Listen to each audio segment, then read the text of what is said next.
Bonjour, bienvenue dans la série sur la physique des particules. Donc nous introduisons l'élément de matrice du vecteur axial entre des états initiaux de nucléons et des états finaux pions nucléons. Et on obtient ainsi 2π4 fois delta 4 P1 plus Q1 moins P2 moins Q2, P1 plus Q1 moins P2 moins Q2 fois T mu JK est égal à l'intégrale d4x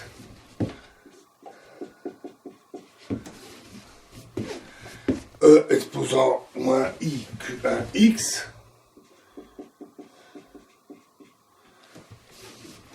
fois l'amplitude πj.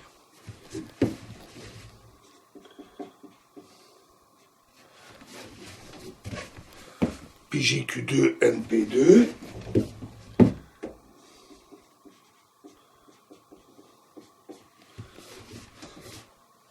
A mu kx, le courant axial, np1. Alors, selon la loi de la conservation approchée du courant axial, ce résultat est relié à l'amplitude pion-nucléon, qui est Tπn. Alors, pour le voir, contractons les deux côtés de cette relation avec Q1. On trouve alors 2π4 delta 4, la même relation, Q1 mu T mu JK est égal à l'intégrale moins I intégrale d4x fois E exposant moins IQ1x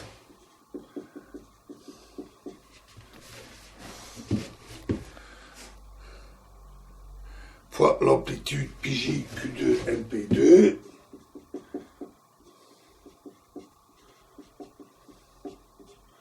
fois pour l'opérateur d mu a mu kx np1. Et donc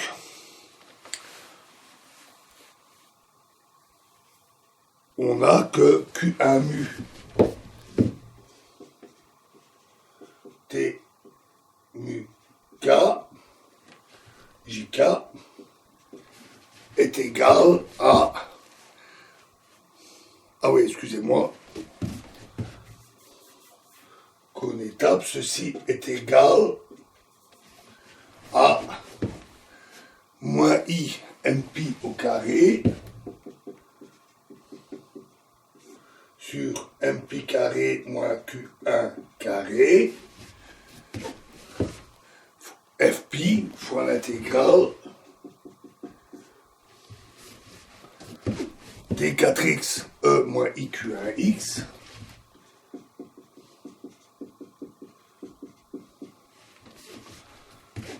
fois D'Alembertien x plus mp carré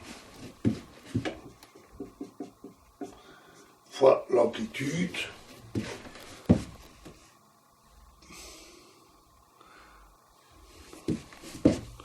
πjq2 np2 πjq2 np2 pour πkx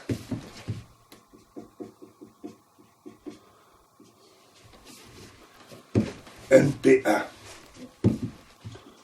Ou dans le calcul, bien sûr, on a utilisé la loi de conservation approchée.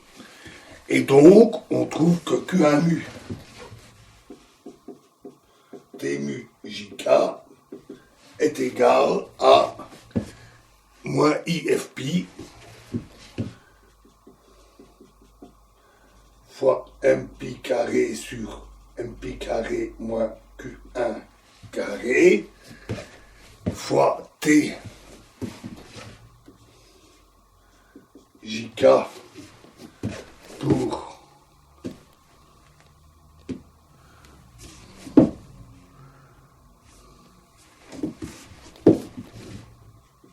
Pn P2Q2 P1Q1.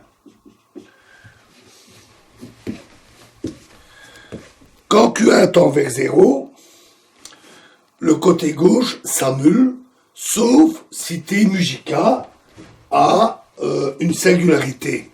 Elle peut seulement venir du pôle du pion. Et donc, pour le diagramme, NP1, NP2, avec l'interaction axiale et le pion. Mais contrairement à ce qui se passe pour l'effet Compton, cette singularité est compensée par l'annulation du numérateur. Et Q1 mu T mu JK est alors égal à environ Q1 carré sur Q1 P1. Évidemment, on ne simplifie pas, ici c'est un produit scalaire en dessous, qui tend vers 0 quand Q1 tend vers 0. Alors, cela conduit à la condition de compatibilité d'Adler pour l'amplitude extrapolée, c'est-à-dire que limite quand Q1 tend vers 0 de TJK pi m P2Q2 P1Q1 est égal à 0.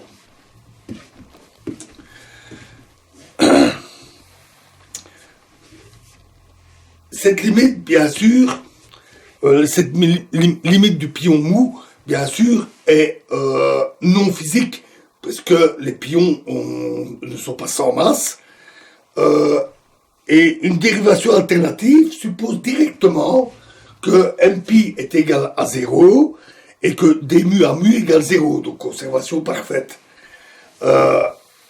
Alors, à partir de Q mu, donc Q mu 1 T mu égale 0, on retrouve alors la relation précédant la condition de compatibilité en isolant le pôle pion des autres singularités. Si nous restons sur ce monde quelque peu réaliste avec des pions sans masse, on peut écrire une identité de Ward pour les amplitudes, c'est-à-dire T mu JK est égal à I fois l'intégrale d4x de E exposant IQX fois H P2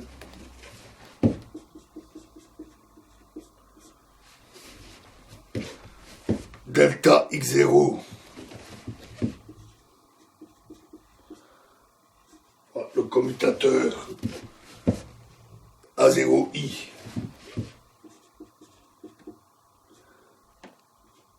de x fois 1 UK 0, pas fois 1 UK, mais le commutateur avec 1 UK 0, H de P1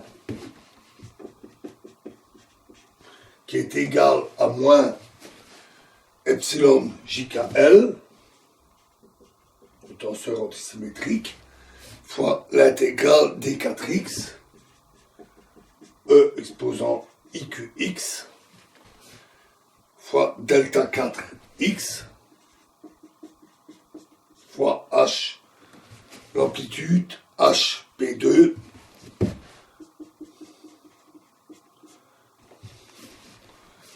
V nu L0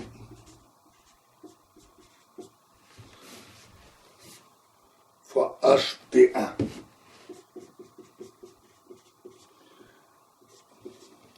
Et ceci est égal à moins epsilon JKL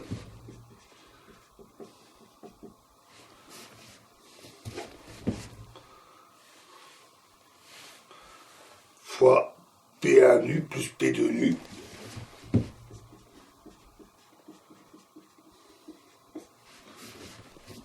fois THL.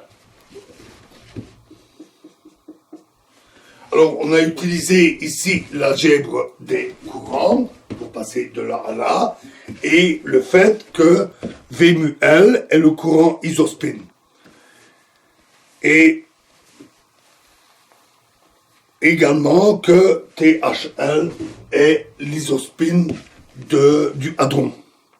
Alors, quand P1 égale P2, par T mu nu a un double pôle en Q carré égale 0, avec un résidu qui est proportionnel à l'amplitude de diffusion pi h.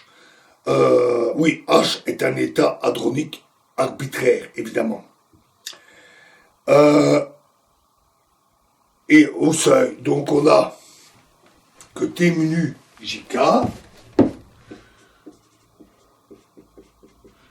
est égal à I Q mu Q nu divisé par Q carré carré plus fois F pi carré, pardon, fois TJK pi H plus des termes supplémentaires sans pôle.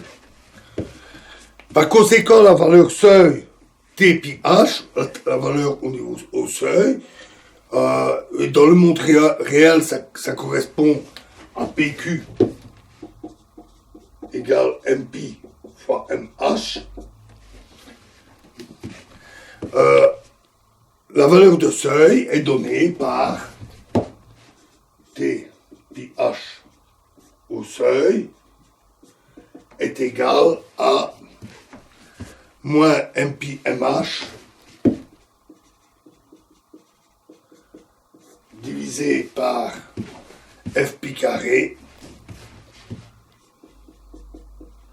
fois 2 TH T fois T pi, c'est-à-dire les vecteurs isospin, les moyennes des vecteurs isospin. Alors, si grand T est l'isospin total, dans le canal S, on a la relation que 2TH pi, T pi, est égal à T fois T plus 1, une moyenne qui n'est pas très difficile à calculer, moins TH fois TH plus 1, moins 2.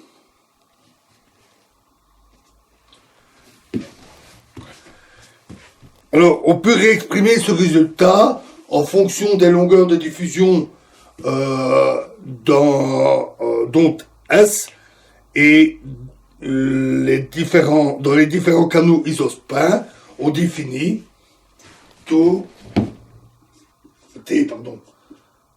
pi H T au seuil égale 8pi MP plus MH fois AT.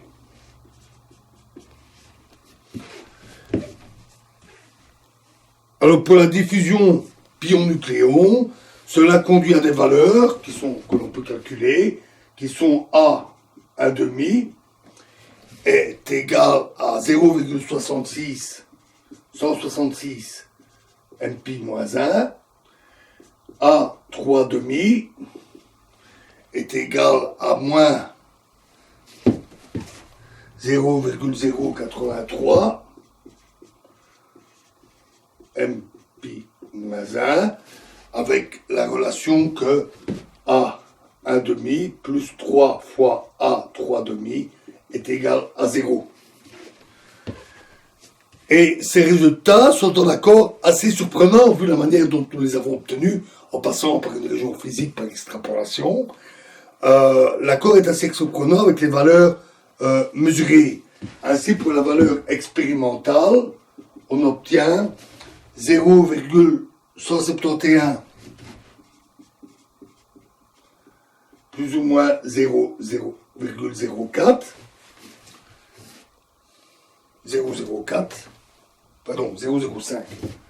0,005 et pour A3 demi on obtient moins 0,088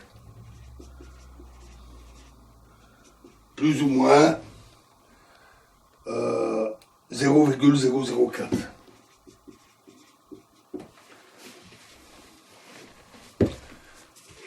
Le tout fois m pi moins 1 bien sûr. Alors, les valeurs donc, théoriques et expérimentales sont en très très bon accord. Un calcul similaire peut être aussi réalisé pour la diffusion pion-pion, pour la diffusion pion-kaon. Et on peut aussi réexprimer ces théorèmes basse énergie sous la forme de règles de somme en utilisant des relations de dispersion. Ça, c'est ce que nous verrons dans la prochaine vidéo et nous sommes d'ailleurs presque au bout de cette partie. Je vous remercie.